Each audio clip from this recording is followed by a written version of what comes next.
Here's a bit of a video on an interesting LED failure that I had recently.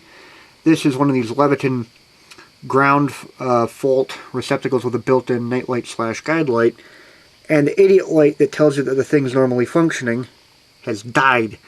Now in the case of these, this is a white light in these guide light ones, and then there's a reddish orange one that lights up if there's a fault. In the ones that don't have a guide light, it's green, and not a super bright green. It's the, I think, gallium phosphide or whatever. It's the not super bright, not super efficient, but very reliable, basically like that. That style of LED, where you know it's not super bright, you can barely tell that the thing is on in sunlight, but you know that'll reliably work for 20 or 30 years, as I have a few examples of. And see if I shut the electricity off to it, turn it back on, you can see that the fault indicator light momentarily illuminated, which it does as part of its self-test, but now it went out and the light has failed.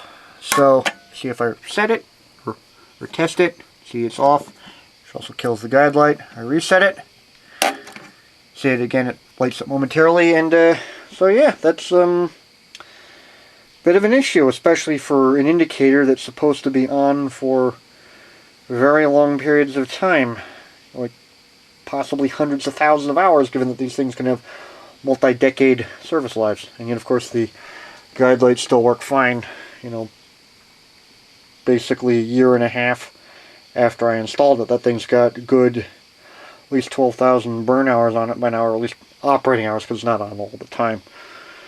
Yeah.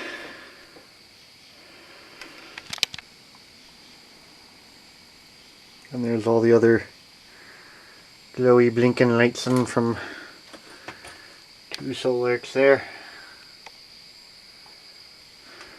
And there would be more lights up there, but these don't put any kind of back potential on the solar output, so the MNSPDs that I have up there aren't even glowing. Which is, you know, sort of a good thing. Glowy. And for comparison, that is the green LED. Focus you. And this ground fault interrupter for an outside receptacle on my power shed system, which again I put that in early 2016, and it's September 12th, 2021, so 5.5, well over 5 years later, still working just fine. So yeah, it's a design that should change in those guide lights, really. There's reliability issues. And again, it's just quality of a lot of LEDs nowadays, because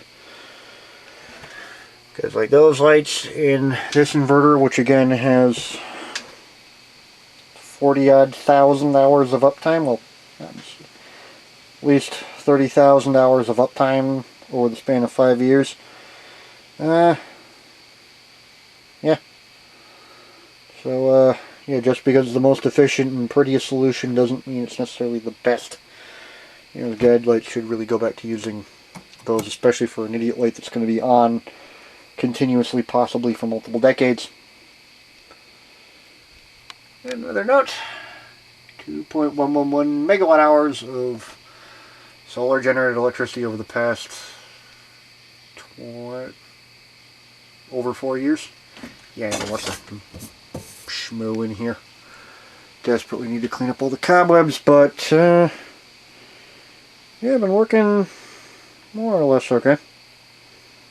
No real issues 5-odd years later. Although there is one minor issue, at least with one of the classics, is the lifetime ampere hours is kind of spazzed out on one of them. The lifetime kilowatt hours is accurate, but yeah, this one it's weird. And this one, when I brought it up, it momentarily showed something ridiculous, like that one.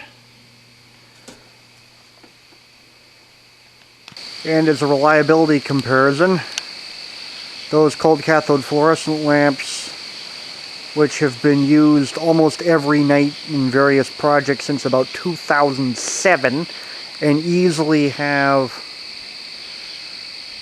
at least 50 to 60,000 burn hours on them. Definitely more than 40,000.